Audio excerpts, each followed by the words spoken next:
ಹೊರ ದೇಶಕ್ಕೆ ಹೋಗಿದ ಕೂಡಲೇ ಪಾಸ್ಪೋರ್ಟ್, ಫೋನ್ಗಳನ್ನ ಕಸಿದುಕೊಂಡು ಆನ್ಲೈನ್ ಸ್ಕ್ಯಾಮ್ಗಳು, ಇಲ್ಲೀಗಲ್ ಕೆಲಸಗಳಲ್ಲಿ ಈ ಜನರನ್ನ ಹೊಡೆದು ಬಡೆದು ಜೀವ ಬೆದರಿಕೆ ಹಾಕಿ ಬಳಸಿಕೊಳ್ಳಲಾಗುತ್ತಿತ್ತು.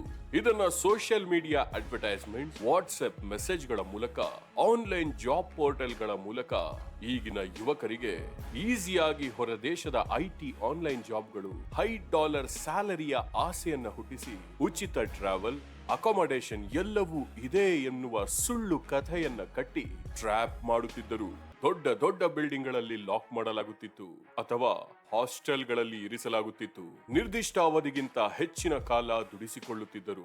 Fake customer care chats, investment ಸ್ಕ್ಯಾಮ್ಗಳು, ಇಲ್ಲೀಗಲ್ ಬೆಟ್ಟಿಂಗ್ ಸೈಟ್ಗಳು ಪ್ರತಿಯೊಂದನ್ನ ಭಾರತದ ಜನರನ್ನೇ ಕೇಂದ್ರ ಬಿಂದುವಾಗಿಟ್ಟುಕೊಂಡು ಬೇರೆ ಬೇರೆ ದೇಶಗಳಲ್ಲಿ ಆಪರೇಟ್ ಮಾಡುತ್ತಿದ್ದರು.